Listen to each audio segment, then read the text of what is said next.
پاکستان اور ترکی کے تعلقات کی نوعیت کسی سے ڈھکی چھپی نہیں ہے۔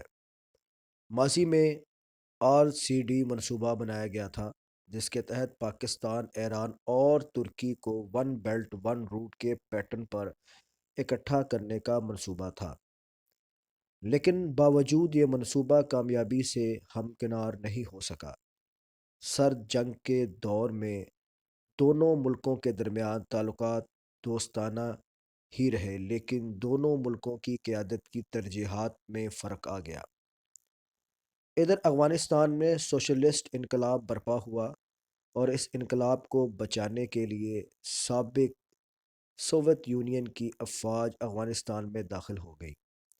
پاکستان چونکہ اس انقلاب سے متاثر ہو سکتا تھا، اس لیے پاکستان کی اسٹیبلشمنٹ نے اپنی ساری توجہ افغانستان کی جانب مرکوز کر دی اور امریکہ اور نیٹو کیمپ میں رہ کر افغان مجاہدین کی مدد کی۔ اس دوران ایران میں شہنشاہ ایران رضا شاہ پہلوی کی حکومت ختم ہو گئی اور وہاں آیت اللہ خمینی کی رہنمائی میں انقلابی حکومت قائم ہو گئی۔ جمہوریہ ترکی بھی سیاسی اتار چڑھاؤ کا شکار ہو گیا۔ ان حالات میں RCD کا منصوبہ کہیں بیچ میں ہی رہ گیا۔ اب چونکہ عالمی حالات تبدیل ہو رہے ہیں، پاکستان اور ترکی جمہوری نظام کا حصہ ہیں، ان دونوں کی ترجیحات اور اہداف بھی مشترکہ ہیں۔ اس لیے حالیہ برسوں میں پاکستان اور ترکی کے درمیان دو طرفہ تعلقات میں غیر معمولی اضافہ ہوا ہے۔ ترکی نے کشمیر کے تنازع پر جس طرح کھل کر پاکستان کا ساتھ دیا ہے، کسی دوسرے مسلم ملک نے اتنی دلیری کے ساتھ بات نہیں کی ہے۔ پاکستان میں ترکی کے سرمایہ کاروں نے بھاری سرمایہ کاری کر رکھی ہے اور مزید سرمایہ کاری بھی آ رہی ہے۔ اسی طرح پاکستانی سرمایہ کاروں کی بڑی تعداد ترکی میں کاروبار کر رہی ہے اور وہاں کی تعمیر و ترقی میں اپنا کردار ادا کر رہی ہے۔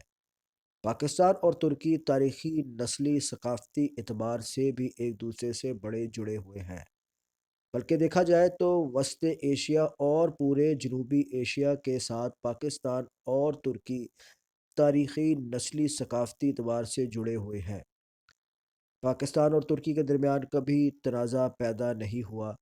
بانی ترکی مصطفیٰ کمال پاشا اور ان کے نظریے کے حامل حکومتیں ہوں یا اسلامی مائنڈ سیٹ رکھنے والی حکومتیں ہوں، پاکستان اور ترکی کے درمیان کبھی بھی کوئی تنازع پیدا نہیں ہوا ہے۔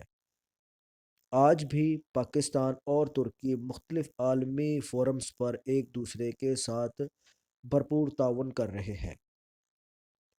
ترکی کے یورپ کے ساتھ معاملات ہوں یا شام کا تنازع ہو یا اسرائیل کے ساتھ معاملات ہوں، نیٹو کے ساتھ کوئی ایشو ہو، پاکستان نے ہمیشہ ترکی کے موقف کی تائید کی ہے۔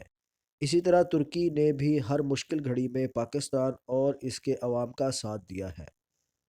دونوں ملکوں کے پاس ترقی کے لیے وسائل موجود ہیں۔ دونوں ملک سائنس اور ٹیکنالوجی میں بھی دیگر مسلم ملکوں کے مقابلے میں بہتر پوزیشن میں ہیں۔ پاکستان اور ترکی میں جمہوریت قائم ہے، اس لیے اگر پاکستان اور ترکی تعمیر و ترقی کے لیے مشترکہ منصوبہ بندی کریں اور اس پر عمل درآمد کا شفاف نظام بنائیں تو دونوں ملک آنے والے چند برسوں میں ترقی یافتہ ممالک کی فہرست میں شامل ہوں گے۔ اس وقت دونوں ملکوں کے لیے عالمی حالات بھی سازگار ہیں۔ امریکہ، مغربی یورپ، کینیڈا، آسٹریلیا، جاپان، چین اور جنوبی کوریا بھی دونوں ملکوں کے ساتھ تعاون کر رہے ہیں۔ ایسے حالات سے دونوں ملکوں کو خصوصاً پاکستان کو بھرپور فائدہ اٹھانے کی ضرورت ہے۔ پاکستان کی معیشت کو اس وقت سیاسی استحکام اور سرمایہ کی اشد ضرورت ہے۔ ترکی اور عرب ممالک سرمایہ کی کمی کی ضرورت کو پورا کرنے میں بہتر کردار ادا کر سکتے ہیں۔ اسی طرح اگر ملک میں سیاسی استحکام پیدا ہو جائے تو عالمی مالیاتی اداروں کے ساتھ بھی پاکستان کے تعلقات مزید بہتر ہوتے چلے جائیں گے اور پاکستان میں غیر ملکی سرمایہ کاری بڑھے گی۔ پاکستان کو ٹورسٹ ڈیسٹینیشن بھی بننا چاہیے۔ پاکستان کے پاس تاریخ بھی موجود ہے اور تاریخی آثار بھی موجود ہیں۔ ان مقامات کا تحفظ کا مناسب بندوبست کیا جائے، روڈ انفراسٹرکچر کی تعمیر پر توجہ دی جائے، سیاحوں کے لیے سہولت کی فراہمی پر خصوصی توجہ دی جائے اور اس حوالے سے بیجا قسم کی پابندیاں اٹھا لی جائیں تو پاکستان صحت کے شعبے سے بھی اربوں ڈالر کما سکتا ہے۔